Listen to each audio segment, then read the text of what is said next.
दोस्तों, हम सभी ने सिंधु घाटी के बारे में जरूर सुना होगा। सिंधु घाटी सभ्यता आज से लगभग 3300 ईस्वी पूर्व से लेकर 1700 ईस्वी पूर्व तक अस्तित्व में थी। इस सभ्यता का जन्म प्राचीन नदी सिंधु नदी और घग्गर नदी, जिसको आज के समय में सरस्वती नदी के नाम से जाना जाता है, इसके तट पर हुआ था। हड़प्पा, मोहनजोदड़ो, कालीबंगा, लोथल, धोलावीर और राखीगढ़ सिंधु घाटी सभ्यता के मुख्य गढ़ थे। आज के समय में राखीगढ़ हरियाणा में स्थित एक गांव है जो हिसार जिले में स्थित है और इस स्थान को सिंधु घाटी सभ्यता का पुरातात्विक स्थल माना जाता है। सिंधु घाटी की खोज राय बहादुर दयाराम साहनी ने करी थी। इसकी मौजूदगी 2350 ईस्वी से लेकर 1750 ईस्वी तक की मानी जाती है। जैसा कि हम सभी जानते हैं, सिंधु घाटी सभ्यता भारतीय मूल की सबसे पुरानी सभ्यता थी और यह सिंधु नदी के किनारे बसी हुई थी। इसका अस्तित्व बेहद बड़ा और सबसे ज्यादा विकासशील था।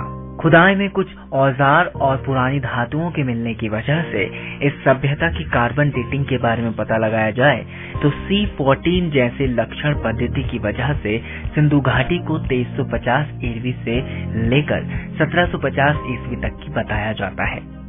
इसमें सर्वाधिक सैंधकालीन नगरीय सभ्यता विद्यमान थी।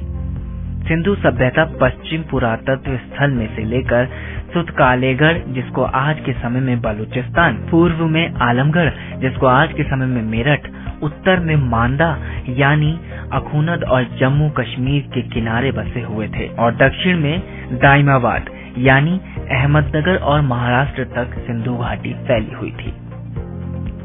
सिंधु घाटी में 6 बड़े महानगर थे: मोहनजोदड़ो, हड़प्पा, गढ़वारीवाला, लोधवीरा, राखीगढ़ और कालीबंगन।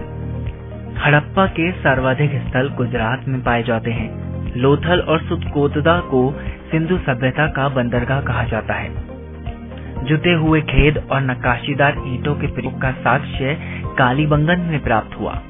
मोहनजोदड़ो से मिले अन्ना नगर शायद संवैध सभ्यता की सबसे बड़ी इमारत थी।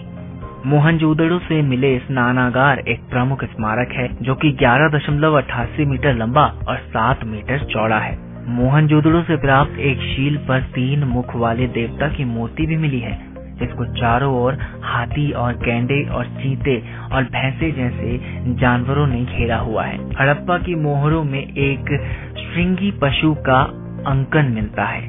मोहनजोदड़ो से एक नर्तकी की कांस्य की मूर्ति भी मिलती है, जो कि यह दर्शाती है कि कांस्य धातु की स्थापना भी सिंधु घाटी के लोगों ने उस समय में कर ली थी।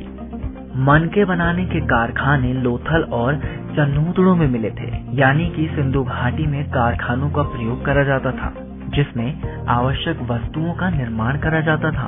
फूलों की खेती होती थी, गेहूं और अनाजों का उपयोग करा जाता था, व्यापार करा जाता था और काफी बड़े मात्रा में एक पूरी विकसित सभ्यता थी।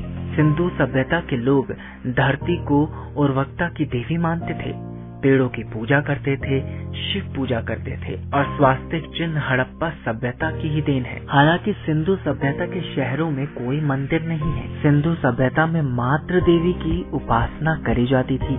पशुओं में जिस जानवर का कुंवर होता था, यह घाटी के लोग उसी जानवर की पूजा करते थे। स्त्री की मिट्टी की मूर्तियां मिलने से ऐसा अनुमान लगाया जाता है कि सैंवद सभ्यता का समाज मात्र सत्तात्मक था, यानी कि इस सभ्यता में मात्र को ही सबसे ज्यादा पूजनीय माना जाता था। ऐसा कहा जाता है कि सिंधु घाटी सभ्यता यदि आज के समय में जीवित होती या फिर जीवांत रूप में होती तो भारत देश अमेरिका, यूएस, इटली, फ्रांस जैसे कई बड़े बड़े देशों से कहीं ज्यादा विकसित होता।